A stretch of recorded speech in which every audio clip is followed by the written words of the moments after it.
And can everybody see that presentation screen? All right, I see thumbs up. Thanks so much. Okay, we'll get started. Um, all right. All right, so the the first slide I'm sharing just is an overview of what we're going to be talking about today.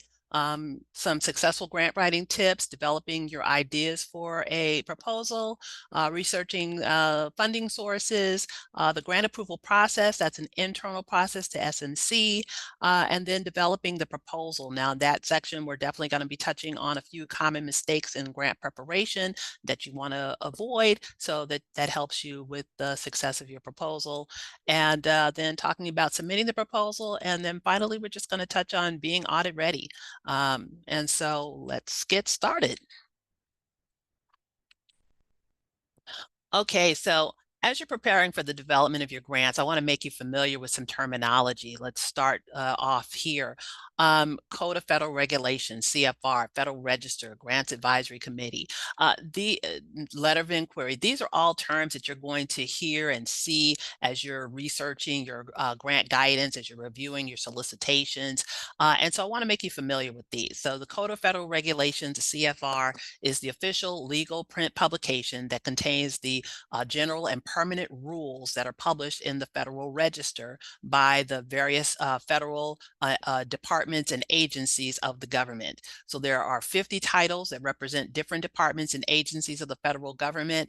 For us as an education entity, well, we are going to fall into the rules of the Department of Education. And so those rules will fall under Title 34. So when you see Code of Federal Regulations and they're saying Title 34, that is indicating all of the rules and regulations related to the Department of Education. Federal Register, FR, this is the official journal of the federal government that contains the government agency's rules, the proposed rules, public notices, and this is where you're going to find many of the solicitation information, that kind of a notice that there is a solicitation about a particular grant program. It may be some kind of a rulemaking that the government has on a particular program. It may invite you to have comments about a particular rule. So that's what the Federal Register is. The Grants Advisory Committee, the GAC, this is our internal terminology. This is our internal committee that reviews and approves all grant proposals prior to the development and submittal of those proposals. And I'll be talking more about the Grant Advisory Committee process shortly. Letter of inquiry, notice inviting application, notice of funding opportunity, request for application, request for proposals. All of these words pretty much mean the same thing. It's the solicitation document for grants. It provides the guidelines for the program and the information about how to apply for a particular program, depending on if it's federal, state, or local, whatever the case may be. Okay, two more words I want you to be familiar with: supplement versus supplant. Supplement means that we are taking funds and we are supplementing them to an existing program. We're increasing, we're adding to, we're enhancing a particular program. Supplanting means that we are taking away funds that are already planned, they're already budgeted for a particular program, and in its place, we're trying to add these grant funds in. As you can see, that's a big X, that's a big no. Funding sources that is not compliant with the funding rules. And so if, as an example for supplanting, we have a program that we've been implementing for the last 5 years, and the district's been providing the funding to support that program through the approved budget. Now we want to go and seek a grant. That's a big no. That is in violation of the funding rules. And so we do not want to do that. If, on the other hand, our intent is to expand beyond some program that we have, we want to grow student outreach, we want to grow a program, we want to create a new program as an outgrowth of something that exists, then that expansion portion is what we consider supplemental. And those are the activities that we would be able to seek grant funding for. So as you're considering your projects, it's important for you to know the difference. All right. Now let's turn our attention to the grant development life cycle. So as you can see, we've got a cycle here, 8 steps in the process. This is specific to Santa Monica College, but I think the overall process is very similar to any other agency that you might be affiliated or working with in terms of a grant. And so we're going to just walk through these really quickly. At the top, you're going to see number 1 is to generate your ideas. So what are you interested in securing funding for? What programs or initiatives or ideas do you have that you want to try to design and implement? Do you want to pilot a new program? Or perhaps you want to expand an existing program. So you want to generate your ideas. And from there, you want to then research what funding opportunities might be available to help support that idea, to help support the funding of that idea. Are there federal, state, local, maybe even some private agency funds that could support it? This is where you may have some initial ideas on particular organizations or agencies that you want to take a look at, or you can always contact the grants office and we can discuss those ideas with you and we can help you research potential funding sources for consideration. Now, step 3, once you've generated your ideas and identified your funding sources, now it's time to seek approval through the Grants Advisory Committee and to develop and submit your your proposal. And I'm going to touch on that process shortly. Assuming that the Grants Advisory Committee has approved your proposal, then it's now time to start developing your proposal in full. And we're going to work collaboratively with the Grants Office and you to develop the narrative, develop the budget. We're going to coordinate with the Budget Office. We're going to coordinate with the Office of Institutional Research if there's kind of data or logic model information that's required. And we'll be coordinating with any other offices we need to as a part of the development of your full proposal. Once the proposal is fully developed with all of the requirements of the funding agency, it's now time to submit. So now in most instances, it's the responsibility of the grants office to submit the grant as the authorized organizational representative for the college as well as for the foundation. In some very limited instances, the grant agency may be asking for the principal investigator to be the responsible entity to submit. In that case, the grants office and you will work together to ensure that it is submitted on time and in accordance with the requirements. Okay. Step number 6, we know you're going to get your award of your proposed grant, and so now it's time to manage it. And so in managing your grant, you're going to be working very closely with the Fiscal Services Office and your assigned accountant. You'll work with the grants office and the other support departments throughout the campus community to ensure the accurate expenditure of your funds, the successful development and implementation of your project, and the reporting of those activities throughout the period of performance. Number 7, once your period of performance is over, you've spent all your funds, your activities have all been completed, you're going to make your final project and expenditure reporting, and you're going to close out your report. And then number 8, really important, let's talk about what you learned from this whole proposal that you had funded. What were your successes? What were your challenges? What were your lessons learned? Not only does your funding agency want to hear about it, but your campus community wants to hear about it as well. So we want to share the lessons learned. Okay, so let's get started with thinking about the tips for successful grant writing. So as you're considering this, you want to first and foremost become familiar with the program requirements. And so when we talked about those different terminology words, RFP, NOFO, NIA, we really want to get very familiar with the guidance because that is what is going to give us all of the rules and compliance and information that we're going to need to develop the narrative, the budget, and all of the other documentation that's required to put together this successful proposal. So you really have to pay attention to the details. You have to pay attention to the criteria, the scoring, if there are partnerships that are required, all of the details that are required in that document. You're going to want to know what the eligibility requirements are. Is the college eligible to apply? Or is it a 501c3 that needs to apply? That would mean that the SMC Foundation would need to apply for that grant on behalf of the college. Is this grant for institutions of higher education? And within that, Is it allowable for community colleges to apply, or is it only for four-year institutions? You have to really dig into the details on the eligibility. And so you really want to become familiar with the program requirements. The other thing you want to do is ensure that your program, your project, the idea that you have is aligned with the missions and the goals of the funding source. You want to review the mission of the funding source, the priorities that they're planning to fund, the primary areas that they want to fund, and ensure that those are aligning with not only your project is not only aligning with the priorities of the funding source, but that is also aligning with the district's goals and priorities.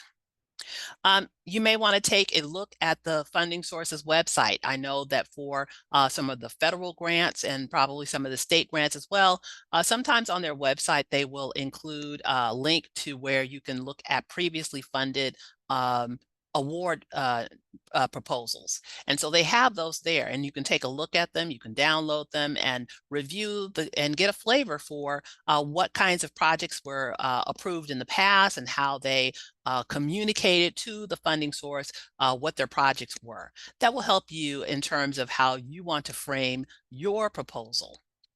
And then tell your story.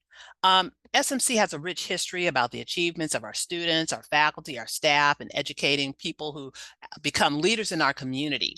And so we have a robust, rigorous curriculum that prepares our students for transfer to competitive four-year institutions or pathways to careers. Whatever our story is, we want to tell it, and we want to be impactful about how we tell our story and what the impact will be when the funder provides funding for our project and how that will be an impact to our students and our campus community. In that story, we want to convey enthusiasm. We want to excite the reviewer about the opportunity or the innovation that this program is proposing. What sets your project apart from other proposals? Again, you want to pay attention to the details. Often there are a lot of questions, directions, instructions, information that is shared within that proposal solicitation. You want to make sure you're responding to the information that's being requested and including the attachments or required documentation as a part of that submittal. One thing that you can do as a part of your process is seek feedback. When you're preparing your proposal, you want to make sure you're working with the grants office, with your dean, your area supervisor, your vice president, or some other departments that might be affiliated with your project, or just get somebody who you feel comfortable with that you can seek feedback from. Let them put on their own hat and read through the narrative that you're putting together so that if they have questions, they're probably asking the same question that the reviewer would be asking. This way you can adjust your narrative, give more detail, more emphasis in certain areas, clarify so that it's clear to the reader when they receive it at the funding agency what we're trying to convey to them about the project. You want to make sure you're providing sufficient evaluation detail for evaluation. Now, most grants provide an evaluation criteria section, and this would advise the proposer about how the proposal will be scored. We'll see a couple of samples shortly. But you want to make sure you're tying your proposal to whatever that evaluation criteria is. This is going to ensure that you're getting the maximum amount of points available for that project.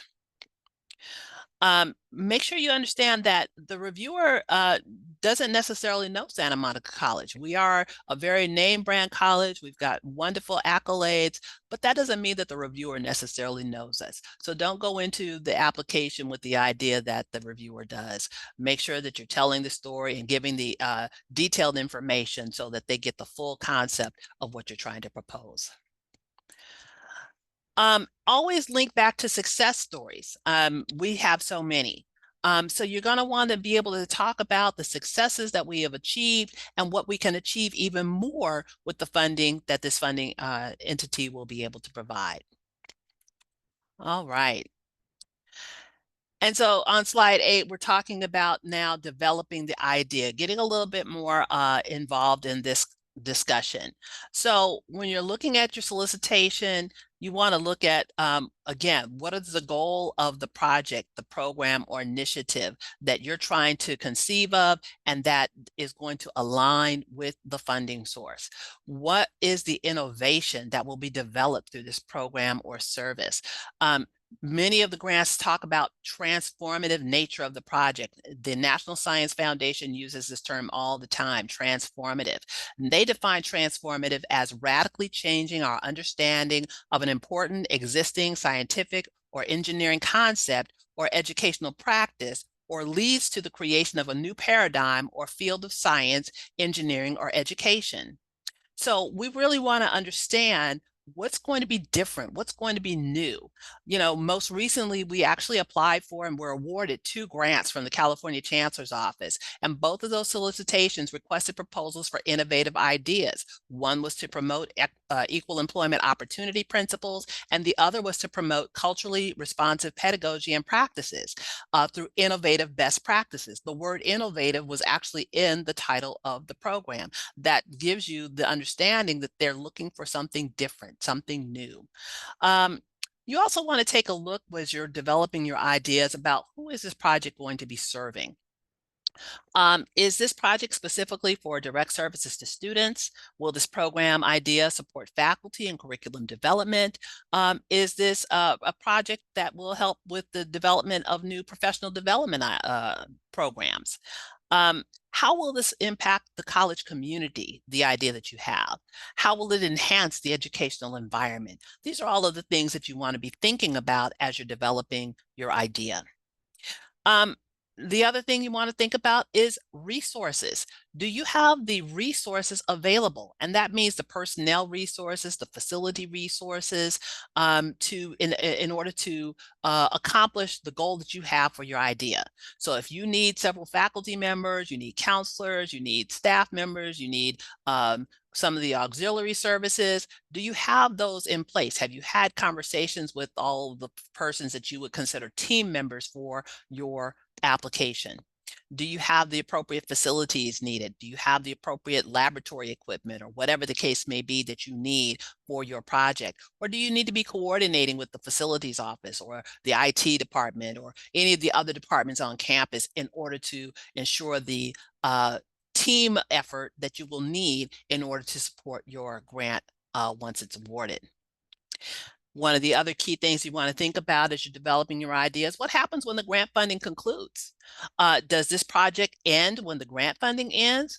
Or are you expecting that the college district will be incorporating this as a part of their overall program efforts? Are we going to institutionalize this project when the grant fund ends? That definitely would be something that the Grant Advisory Committee will be looking at as a part of the review process, and that the Fiscal Services Office, by way of the Vice President of Business Administration, will be looking at as a part of approving the original concept of your project. Okay. So now let's start talking about researching the funding sources. So depending on your proposal idea, there are a number of sources that might be available to support your project, from federal, state, local, private foundation grants. One source is grants.gov, and this is a one-stop shop for federal grants. And I'm going to just take a moment to give you a look at grants.gov, and hopefully everybody can see that. Grants.gov is a one-stop portal. It allows you to research grants here. It also allows you to, or me, the grants office, to actually submit the grants through this portal. Now, there is a login and a register over here to the right. You don't need to do that in order to search for grant funds. Instead, you're just going to come right here to the search bar and click on search. And it brings up a number of different grant sources, the opportunity title, the agency who is supporting that grant, when it is posted, and when the closing date. The closing date is when the last date that you can actually submit that grant proposal. Now, if you want to just look for something related to education, you can come up here and type in the word education and do a search. And now it's going to bring up all grants that are related to the keyword of education. And then you can take a look at those different grants by, again, the agency and the posted date. If you wanted to take a look specifically at grants that are available for public and state-controlled institutions of higher education, like Santa Monica College, then you can just come down here to the eligibility window and put a check mark in that box for that criteria point, and then it brings up all of the different grants for that purpose as well. There is a button here that allows you to get some information about learning, grant eligibility, policies, terminology. So it's got a wealth of information for resources here. Okay. And so not only do you have that resource under grants.gov for researching your grants, but you can certainly go to any specific grant organization directly. You can go directly to the National Endowment for the Humanities website and take a look at the different grant programs that they have. The National Science Foundation, National Endowment for the Arts. You can take a look at the California Community Colleges website and see what grants they have available. And so that is a lot of different information. Again, you'll be able to get information about the solicitation, the due dates.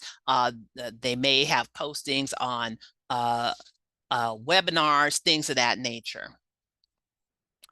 Another resource that you can use is the grants office website, smc.edu/grants.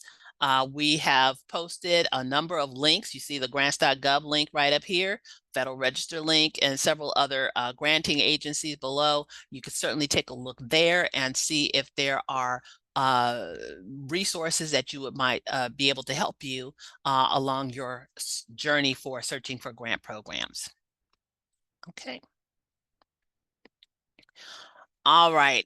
And so let's say that you're looking at your the sources for those grants. Here's some grant criteria that you need to be thinking about.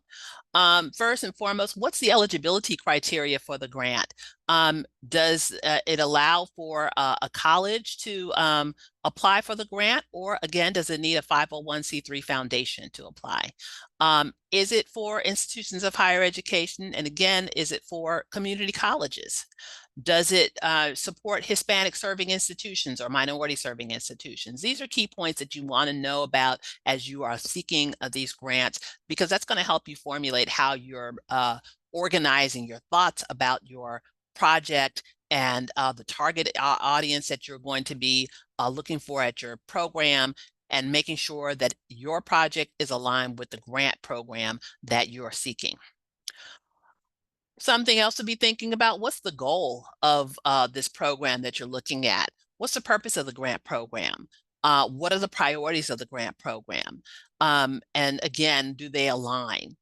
Some other general requirements: what are the eligible activities that will be funded through this grant? What are the ineligible activities? This is very important. There may be things that you have in mind that you would want to have funded, but if the grant organization doesn't support those activities, perhaps you need to take a look at another funding source that would support those activities. Or you need to figure out how you only apply for those things that would be eligible for this grant. When is the deadline to submit? Now, this is important because if the grant is due in about 1 or 2 weeks, this may not be the right time to apply for that grant. We have a process internally that we have to go through, and then we have to actually put together a very thoughtful, well-prepared, well-narrated document, which includes the proposal for that activity, as well as the budget and all the other key components that go along with the required documents for the submittal. We may not have time within a 2-week period. Generally, the grants office asks that we have about a 30-day window to help support your efforts with grant writing and grant submittal, so that we have the time to go through the process internally of the grant approval process form and the grant advisory committee, and then developing your thoughtful application. What is the period of performance for this grant? Some grants are 1 year, some grants are 2 years, 5 years. This is important because you want to know, you know, do you have the resources and the capacity for, a long period of time for this project? it may be longer than what you're going to be able to contribute or that your team members may be able to contribute to ensuring the success of your project. So you're going to want to know what is that time period for the performance. And then what is the process to submit?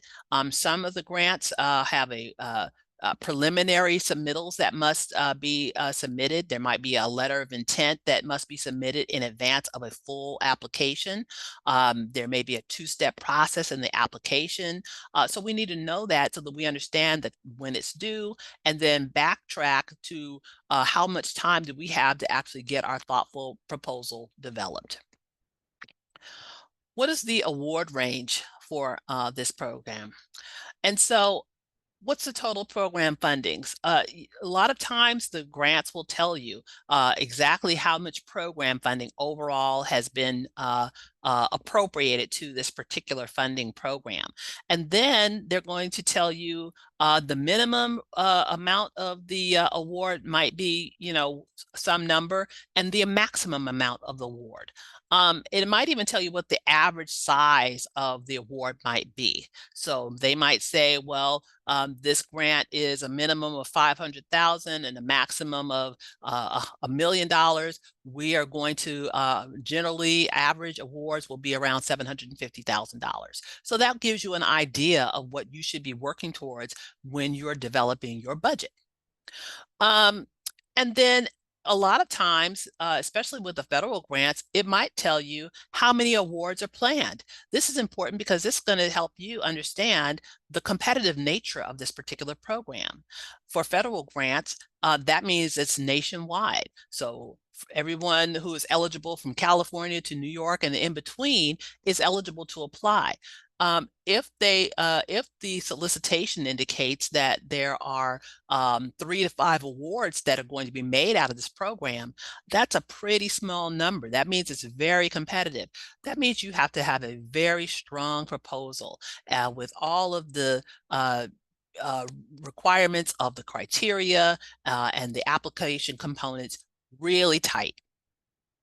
When is the earliest that the funding will be available? Some grants will tell you that you will be able to start this funding, in 6 to 9 months. Generally speaking, especially for federal grants, it's about 6 to 9 months from the time that you apply for the grant before that grant funding will be available. And so you want to make sure that your timeline is aligned with that time of when that funding would be available. And that you would then be able to create and build your timeline out through the whole period of performance. And then is there a match source required? Some grants require a cash match. It might indicate that for every dollar that the granting agency will award, that the college will need to come up with another dollar. So a $50,000 request from the granting agency may mean a $50,000 request that the college will have to come up with. If that's the case, there are some times that the district will leverage salaries or indirect expenses like maintenance or facilities or other expenses that will help to support this match. This is where you're going to need to work with the budget and the fiscal office to ensure the availability of that match and the ability for the college to make that kind of a commitment.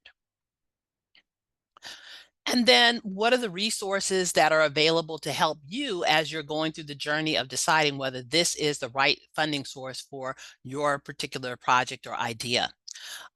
So you can attend pre-bidders conferences. Many of the funding sources provide those different conferences. They'll list the dates and the times for those conferences on their website. You can participate in webinars. Sometimes they have pre-recorded webinars that you can just go to the website and click the link and at your leisure review those webinars. And sometimes they have live webinars so that you can participate and ask questions in a live format and hear from other interested entities about what their questions are as well. Again, I mentioned reviewing prior grant awards, and you can certainly take a look at their website for those. And then every single solicitation has a listed contact program manager. And so when you're looking at the solicitation, you'll be able to see that person's name, their email address, and sometimes their phone number, and you can always reach out to them for questions about your project. Okay, and so with that said, we'll take a look at a sample grant notice. Excuse me. So this is a sample grant notice from the Department of Education, their NIA, their notice inviting applications. And as you can see, it's got the name of the program, the Basic Needs for Post-Secondary Student Program. It's got a closing date. This is the date by which the application must be submitted. And then on the right-hand side, just a little blurb, it actually even talks about the highlights of the program. It tells you about how Congress passed the Consolidated Appropriations Act to make the funds available for this particular program. And then it talks about how to submit the grant. It's submitted electronically using the grants.gov system. That's the portal we just looked at a few minutes ago. And then it talks about when you must submit your application by 11:59 p.m. Eastern time. We have to ensure whether it's Pacific time, Eastern time, or Central time to ensure we're on the right time when we get ready to submit. And in this particular instance, it talks about absolute priorities and competitive priorities. This means that this grant must, the proposal that you're providing to this particular solicitation must meet the absolute priority. If it doesn't, then this is probably not the program that's going to serve your needs. And so these are the things that you will see in a document like this that gives you that information that will help you understand what you need to do to put your presentation together. Excuse me.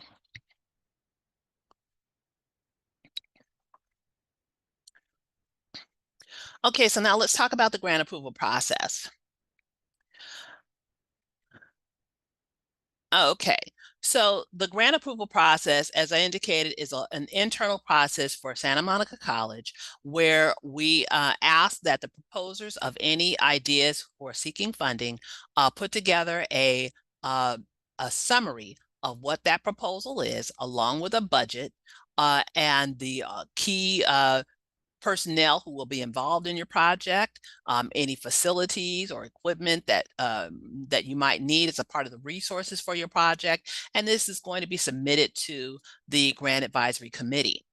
Now, I just want to click on this form for a minute. This form is available on the Santa Monica College Grants Office website. And many of the information I'm sharing with you today is exactly what's written here on this document. You'll be able to access this. This document is going to first go to your direct supervisor. It'll then go to your vice president for initial approval. And we'll talk about that in just a minute, the process. As you look at this, you're going to go through the document here. You'll click next, and this is where you'll start filling out the information about this, about your proposal. Who is going to be your principal investigator? Do you have a co-principal investigator? Provide the website for which funding that you are seeking to go after. What is the proposal deadline, the total grant dollars requested? And then as you continue to click, here's where you'll be able to put in the narrative about your proposed project. This document, this electronic document does allow you to add attachments. So if you wanted to add some supplemental support information, you're certainly welcome to do that. Institutional alignment. You're going to need to explain how your proposed project aligns with the mission and goals of the college and the ongoing priorities of the college. And then the institutional and sustainability of this project. What happens when the grant is over? And then you'll put your budget in here. You'll identify any personnel. Perhaps you intend on hiring a project manager to oversee your grant activities. You'll put your budget in, and again, you can attach an Excel spreadsheet that gives detail of your budget and identify any matching funds that might be required of your project, along with any facilities and equipment needs that you might have. Once you've done that, then take a step forward. And this is going to go to the Grant Advisory Committee. So the committee starts with your area vice president, who is going to review your proposal, as well as your your direct supervisor. It goes to them first, and then it goes to your area vice president for initial review and approval. It then goes to the vice president of business and administration, and the vice president of business administration is going to review and concur on the proposed budget to verify that the costs are allowable, that they're in compliance with generally accepted accounting principles. This is important because at the end, what we're going to be talking about is being audit ready for our grants. And then once you get the concurrence from those two departments, it goes to the committee. The committee is comprised of our president, superintendent president, Dr. Jeffrey, as well as several of our vice presidents. And it is also comprised of several faculty representatives and classified staff. And once it goes to the committee, it will be reviewed for all of those things we just talked about. And assuming approval, then it's going to come to the grants office, and that's a time that we will then come together to start collaborating and further moving towards the development of your full proposal. Okay. And so now let's talk about the proposal itself, the content and the form of the application. In general, your application is going to include a narrative, a budget, and a timeline. It also could include an abstract. It could include the absolute priorities that we just saw in the Department of Education's solicitation. It might include a management plan. It might include a project evaluation. It might include letters of support and collaboration. So the narrative, your grant should have a strong, clear, concise, and compelling narrative. You want to make sure that you provide enough detail that the funder understands your project and that they can see the vision that you have and that they can see that you've thought through the concept of your proposal. Now, often grant proposals have page limits, so you're going to want to choose your words wisely as you're putting your narrative together. Again, you want to tell your story, and that's going to help funders to be able to relate to your project. And don't assume that the funder knows Santa Monica College or the project that you're proposing. Again, you want to talk about the new or expanded or innovative practices or programs that you're looking to have funded through this program. And you also want to talk about the measurable outcomes of your proposed project. Each of these grant programs wants to hear about the measurable outcomes, perhaps the data-driven activities, the evidence-based activities. These are the things that will help as you move forward, and it helps to make it tangible for the funding agency. The Department of Education often asks for a logic model, and the logic model is this helps to demonstrate the rationale for the project, and it describes the relationship between the key components of the project and the expected outcomes. We'll see a sample of that in just a minute. Now, as it relates to the budget, we're going to talk about the budget in just a couple of slides, but suffice it to say, the budget should be reasonable and it should be justified based on a narrative.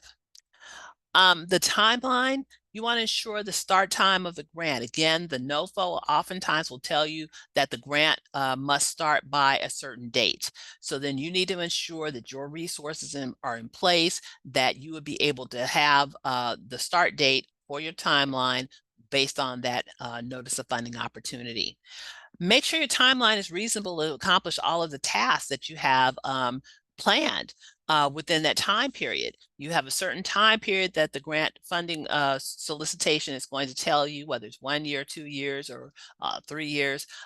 So your timeline, you want to make sure that you're not over extending the amount of activities that you are intending to have within that timeline. That is reasonable. As it relates to the abstract, some grants require an abstract, such as the Department of Education. Many of their grants require the abstract. Excuse me. The abstract provides a concise description of the proposed project objectives, activities, and intended outcomes. So what are you trying to solve with this project? What's the important problem that you have identified and that you want to provide a change for? How will you solve that problem? And what are the expected outcomes of your work? The bottom line is the information is going to explain why an average person should care about the problem and how your work will contribute to the field or to the importance in filling the gap. Okay. Sometimes abstracts are a half page, sometimes a full page. It's just a summary. So it's going to give the reviewer the opportunity to understand what you're getting ready to present to them as a part of that full narrative. Absolute priorities. This is where you must absolutely respond to the funding. If not, then your project will not be eligible under this funding program. Competitive priorities, these are areas where the reviewer may give you extra points because you're responding to some specific topical information, a specific approach, or a specific target population that you can refer to and reference in your grant proposal. For the management plan, the Department of Education talks about the quality of the personnel that will carry out the proposed project, the adequacy of the management plan to achieve the objectives of the proposed project on time and within budget. That's very important. They want to understand the defined responsibilities of your personnel, as well as understanding the milestones for accomplishing the project tasks. And so I can't say enough about the adequacy of resources to ensure that you have key personnel and that you can demonstrate the activities that those key personnel will be contributing to the project that you are trying to have funded. As it relates to the project evaluation plan, this looks at the methods of the evaluation. Are they thorough, feasible? Are they appropriate to the goals and objectives and outcomes of the proposed project? Do they identify the performance measures, and are they clearly related to the intended outcomes of the project? And will they produce quantitative and qualitative data? Now, this is an example of a logic model. This one was actually created for the post-secondary basic needs grant. And so, again, this provides the rationale for the project. Our office, the grants office, works very closely with Hannah Lawler, our Dean of Institutional Research, and the entire IR team to help design logic models as well as other data needs for your grants. And so when you have a grant, a proposal that you want to have developed, we will work collaboratively together, the grants office, you as a proposer, and Hannah's office, to ensure that we have the data or the logic model, whatever the needs are, to ensure we have that information, or to design what those outcomes will look like as a part of the plan, the management plan.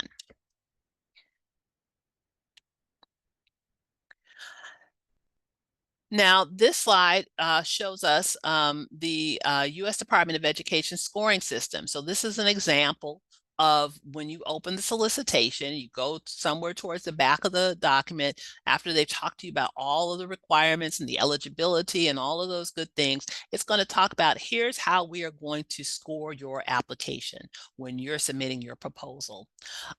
Need for project, 20 points, quality of the project design, 25 points, and etc. That means that you want to make sure that you are responding to each of those criteria points so that you can get the maximum points.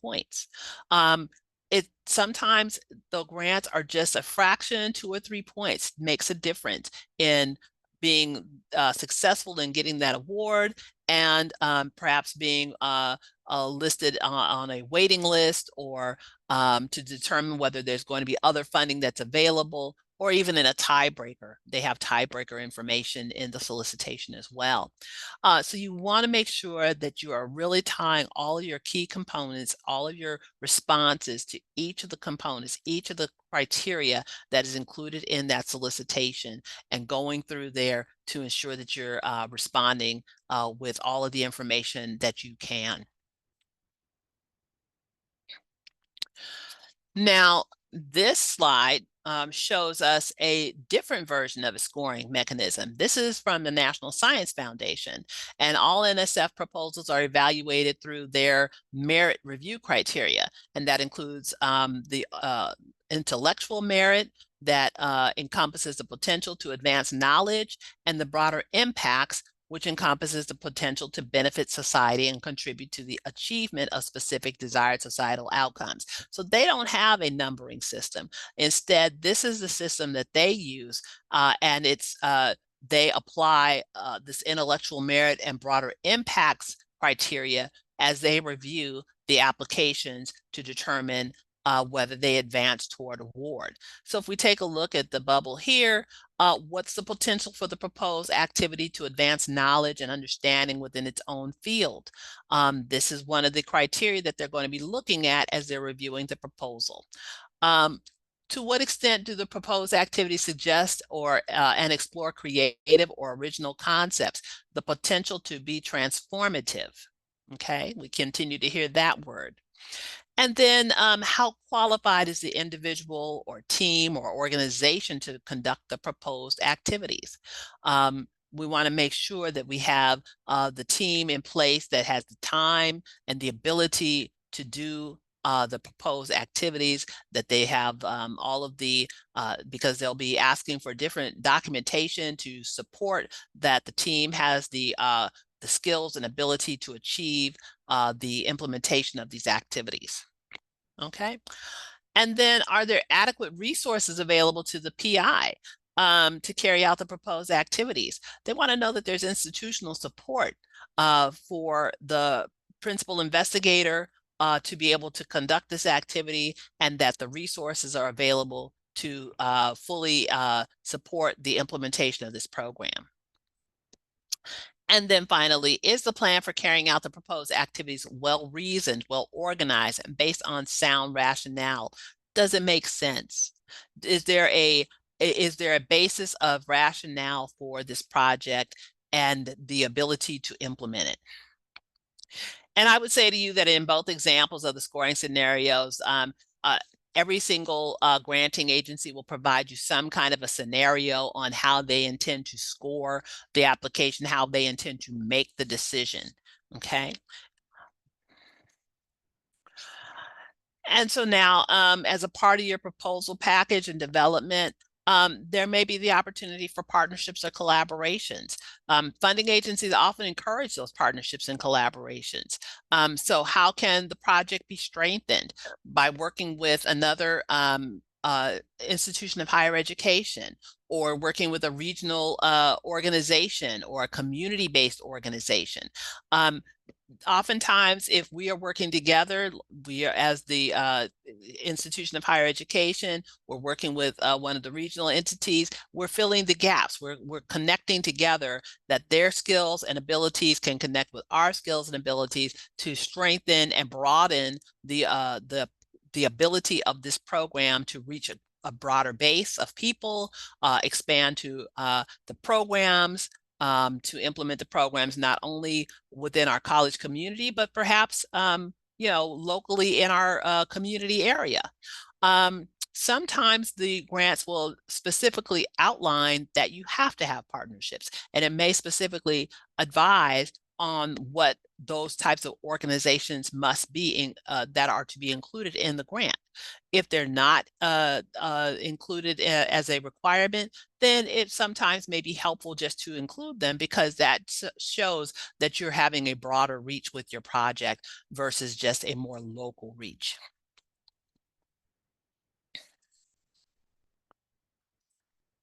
Okay, and so then you've developed your narrative information, you've gathered your team together. It's now time to ensure that you have a proper and accurate budget. So you're developing the budget. The budget is generally going to consist of personnel or equipment or travel, fringe, contractual, construction, supplies. When you have when your budget is going to include personnel and fringe, you're going to definitely want to work with the budget office to ensure that you have accurate information related to the different team members that are going to be included in the grant, or the particular personnel that you want to hire to be included in the grant. You want to work with the budget office so that you have accurate information. And then if you're talking about travel, you want to take a look at the GSA, the General Services Administration website that will be able to help you identify the cost for hotel, air, travel by car. So that you would be able to budget those types of expenses. Sometimes the grants require the principal investigator and perhaps one or two other people to go to different conferences. So you're going to want to make sure you have those types of things budgeted in your plan. As it relates to supplies or equipment, you may want to take a look at different vendor websites to get independent cost estimates that will help you to identify the cost for what you need for your particular equipment, lab equipment, or whatever the case may be for your particular project. You may also want to reach out to our purchasing office. They may have had purchases from previous expenditures that they would be able to give you information on what those general costs would look like that you would be able to then include in your budget. Now, I do want to mention that some grants allow for the budgeting of indirect costs. Indirect costs, or what are sometimes known as facilities and administrative costs, FA costs. That means those are costs incurred for a common or a joint purpose. There's not one particular costing point.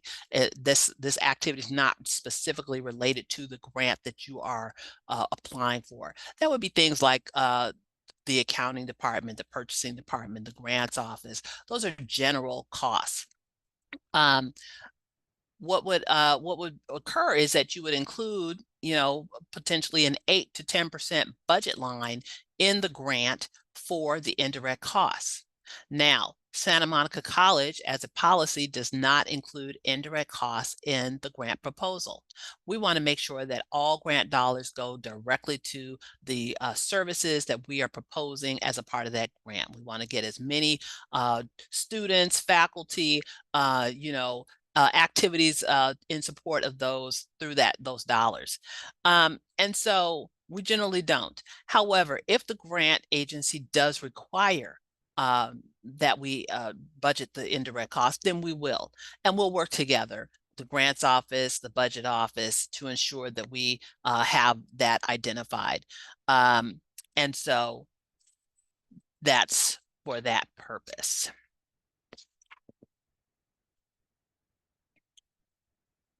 Okay. Now, we got our numbers together. Now we need to have a narrative justification, a budget justification for those numbers. And the narrative is going to support the numbers. You need to link each item that you have budgeted back to your grant activity. So if you said you you needed 3 faculty to teach courses for some curriculum activity, then you're going to have to show what each person is doing and how that helps with the whole process of the program. If you said you needed a piece of equipment, you need to link that back to whatever it was that you said in your actual proposal and what the purpose of that equipment is, and why this investment is going to be needed and necessary and significant to the project. You need to show your calculations. Many of the granting agencies will have some kind of an actual budget form where you'll be able to fill out the actual budget and then the information on how you justify or provide the narrative detail that justifies the expenditures that you're making. And you're also going to want to discuss the necessity and reasonableness of those costs. Again, why is this piece of equipment needed? Is this cost reasonable? Working with your budget office to ensure that you've got the most accurate budget numbers for personnel and fringe, looking at the independent cost estimates that you will have from your vendors, or working with the purchasing office. These show the reasonableness of those costs. If we can have information that shows that this has been something that has been purchased in the past for approximately this amount of money, then that's the way we are showing that reasonableness. All right. And so now let's talk about common mistakes. We don't want to make mistakes. Sometimes they happen. But what we do want to do is just talk about them here so that we can try to avoid them as a part of our application process. So the first one did not fully address all items in the criteria. Can't stress enough that we have to go through. The solicitation might be 30, 40, 50 pages. There's a lot of information in there, but you have to go through each criteria point and make sure that you are addressing every single point. The reviewers will provide feedback if you request it, if your application is not funded, and you will be able to see the feedback that they give. And this may be one of those feedback points that you did not address all of the criteria points.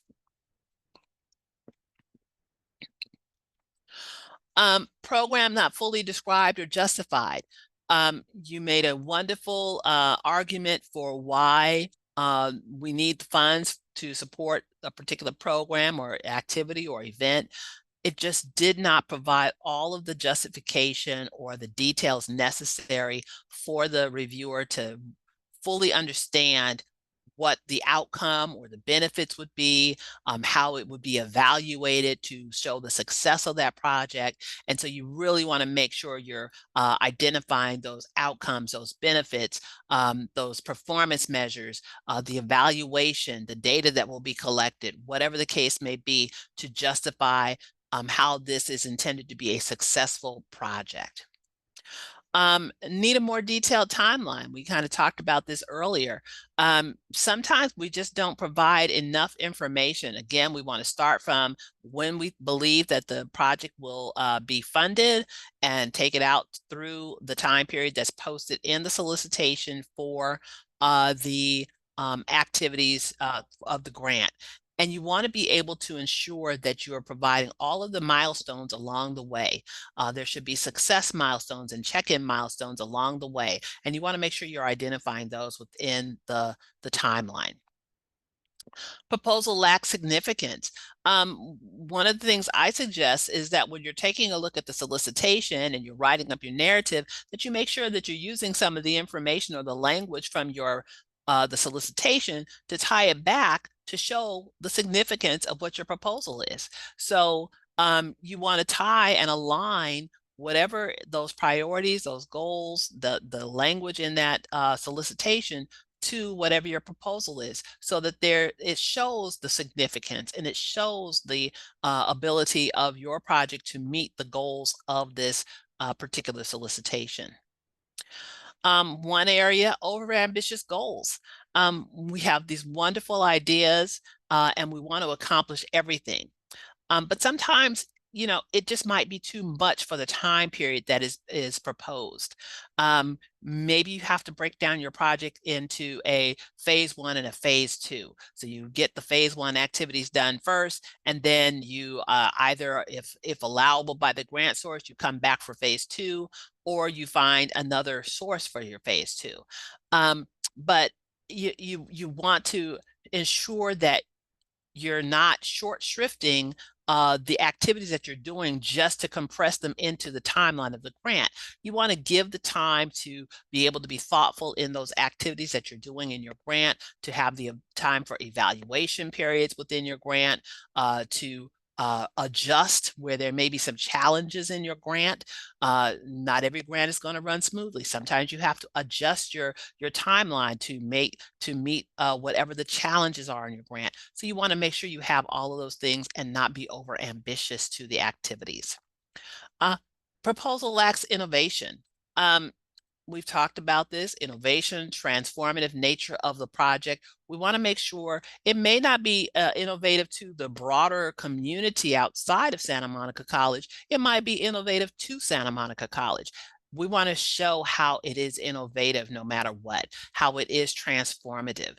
Maybe there's something we've never done, a particular project or program here. We are aware of a project or program outside of our campus community. And so now we want to take that and model it here. That's innovative for us. And we have to show that proposal and how it will benefit us and the outcomes to our students and our faculty and our staff by way of that innovation. Stronger connection between proposed project and funder goals. Again, we want to make sure that we are aligning our project to the goals that the funder has said that they plan to fund. If that's not the case, then we probably need to be seeking a different source of funding to support our program ideas. Need stronger examples. And this is just, again, being able to communicate, here are some of the activities we've done. Here are some of the successes that we've had. And by way of those successes, we believe by doing this project, we will be able to continue to build upon those successes with these other activities if you would provide the funding for them. And then unrealistic budget. You don't want to overinflate your budget. You don't want to underestimate your budget either. You want to ensure the accuracy. This is why it is so important to make sure of the line items that you have in your project. Sometimes once you've identified those activities, you can't go back and add more in and subtract. You have to do what has been put before the funding agency. There are opportunities for some small adjustments, but what you want to do is make sure you have a strong budget based on what you reasonably expect to be able to accomplish. And so if you're asking for $1 million budget, your budget needs to be able to be narratively justified in the budget narrative, as well as in the narrative proposal as a whole. And so if you're asking, it may look like you're asking for too much if they're not seeing the connection. It may look like you're asking for more than you need. So you want to make sure that you have a very accurate budget. Okay. So submitting the grant, very quickly, deadlines. This is an example from the National Endowment for the Arts. This particular grant has a two-step submittal process. We always need to be aware of what the submittal process is, and so the grants office can work with you to ensure that we're submitting these grants on time. This particular one starts with a submittal in the grants.gov portal that we looked at earlier, and it is Eastern time, so we have to be aware of that. And then part two, a week later, is to the actual National Endowment for the Arts portal itself. So a two-step process. That means that when we're working together, we need to be planning out our calendar of activities. I generally like to submit grants about 2 or 3 days in advance of the application submittal time, because we never know what's going to happen. Some of these portals may be inundated with other people trying to apply, and now there's a glitch in the system and the portal goes down. We don't want that to happen to us. We want to have time.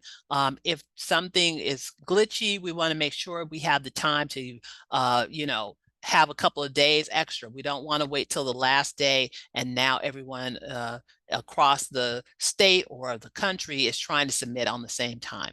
And so we always need to be aware of that. This particular one, also just pointing out, talks to us about the earliest announcement of the grant award and the earliest project start date. So this is information that we would want to know as we're putting our grant together and our grant timeline together. Okay, and so, oops, sorry about that. I'm going the wrong way. Who is eligible to submit a grant? The college president, the chief business officer, and the director of grants. There may be some small exceptions of a principal investigator submitting in certain instances. We will work together between the grants office and the principal investigator to ensure that the grant is submitted on time.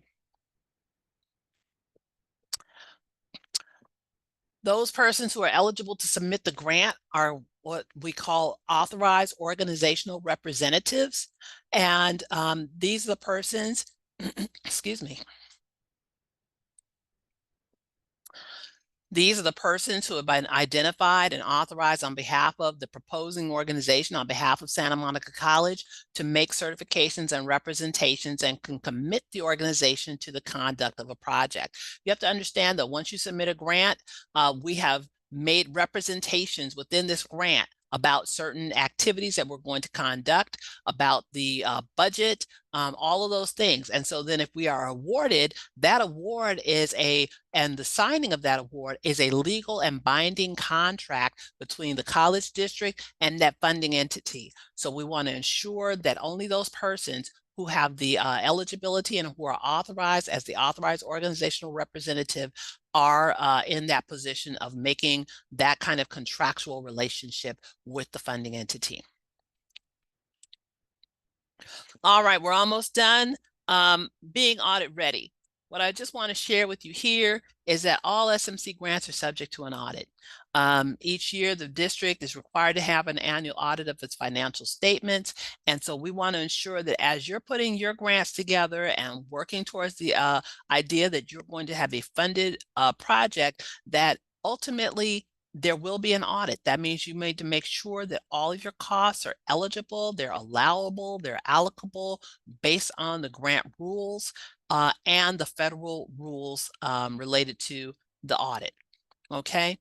And with that, then we're talking about 2 CFR Part 200, the Uniform Administrative Requirements, Cost Principles, and Audit Requirements for Federal Awards.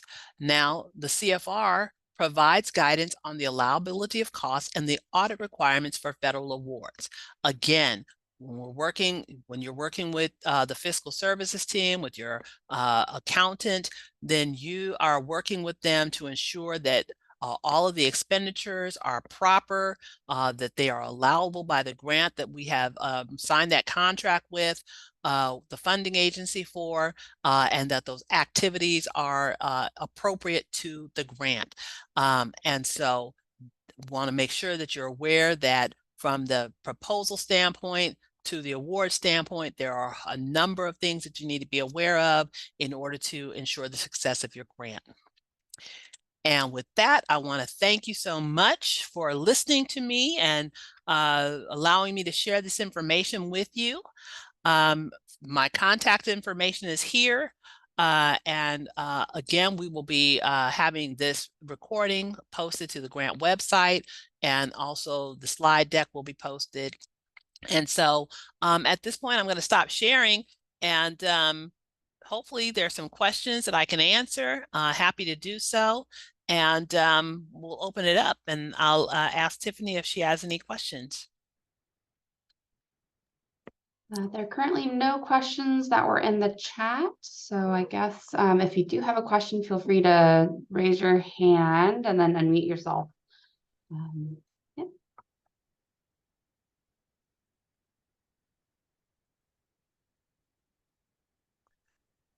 I answered everybody's questions.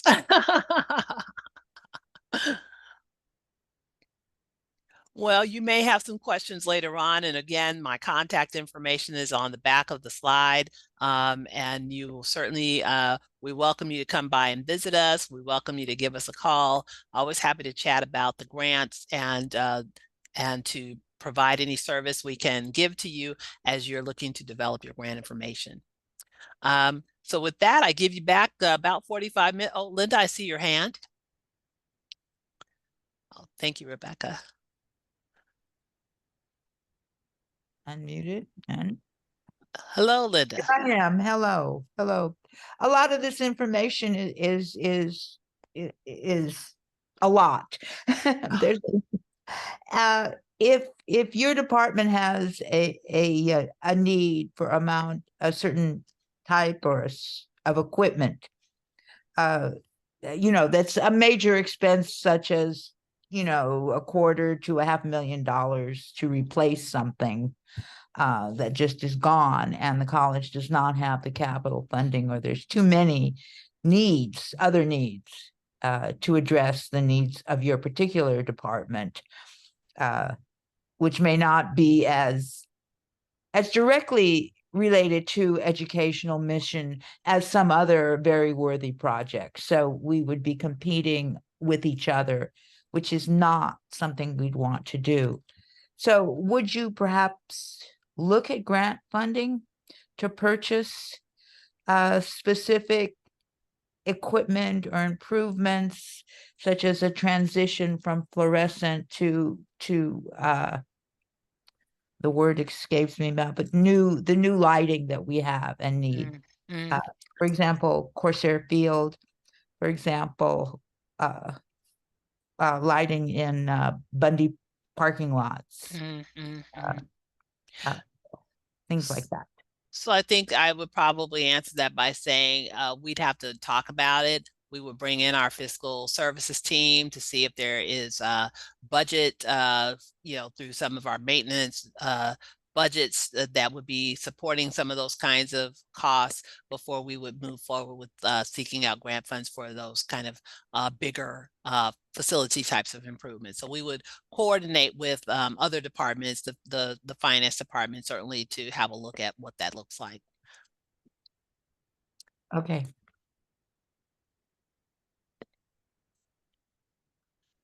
Any other questions? There was a question in the chat. Jocelyn asked, are there times where the grant amount is too low to be worth the time and effort of submitting a proposal? It's a great question. It is a great question. And I don't want to suggest that we would not want to go out for smaller amounts of money. Sometimes some projects will just need $5,000 or $10,000. They may not be the $50,000 or $100,000 project. I would say it just really depends. We certainly have gone out for grants that were, approximately $5,000. I will say to you that the grant that's $5,000 takes as much time and effort as the grant that's $100,000. So definitely we want to think about, the benefit of that funding and that project, and the greater good that it may come from it as we are looking at those funds. Jason, I see your hand. Hi, Tracy. This is Jason. I'm an accountant in the fiscal department. I want to ask you a question about match for a certain grant award. With your experience with SMC or your past institution, whether you can shed some light on this question. And I'm actually not very confident I'll ask it the correct way, but I'll do my best. Is the match sometimes for a grant, if they're asking for a 1-to-1 match, does it have to be a cash match? Like, do they actually have to spend $1 on the grants program activities as a match, or could they just verbally, say like, this person does, perform, does contribute to this grant program, but it's not a cash match. It's a verbal match. Like, yes, I do promote this program and promoting this program. For example, the CalFresh grant program. I do promote the CalFresh program, and they're not being paid by the CalFresh. So verbally, we're saying that they do provide a match to the grant. Sure. And so thanks for that question, Jason.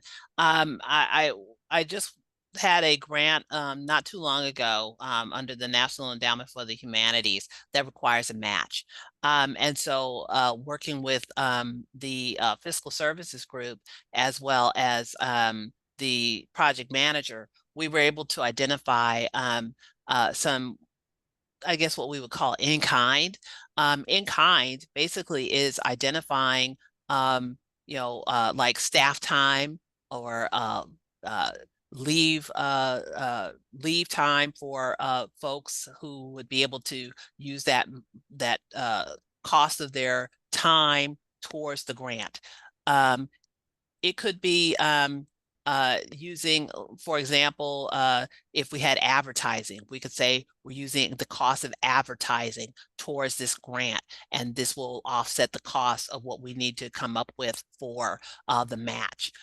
It could be the facility costs. If we were using perhaps a room, one of our grants that we had recently, we used a facility cost of one of our laboratories, and what's the maintenance of that room, the utility cost of that room. So the utility costs were used as a part of the match for that project. And so it could be a number of different things. Now, we'll say we have to document it. We have to be able to document that information to be able to show to an auditor or anyone else that we have not only did we just say it was worth $50,000, but we can justify it through the numbers and through the information. So we do have to be able to document that. But it does not necessarily have to be cash. You're absolutely correct. It could be services or time or utilities, things of that nature. Sounds good. Thank you so much. Absolutely. Are there any other questions?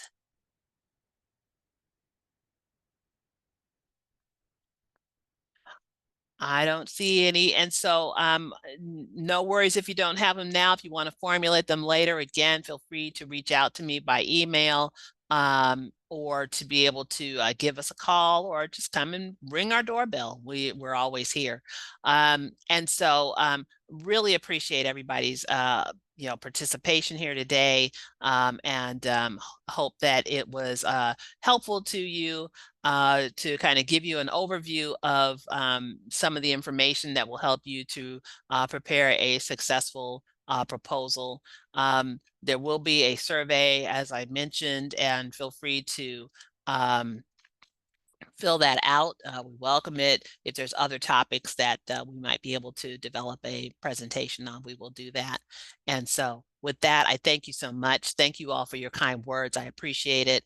And thank you, Tiffany, for your help and support in this effort as well. And I wish you all a very good day.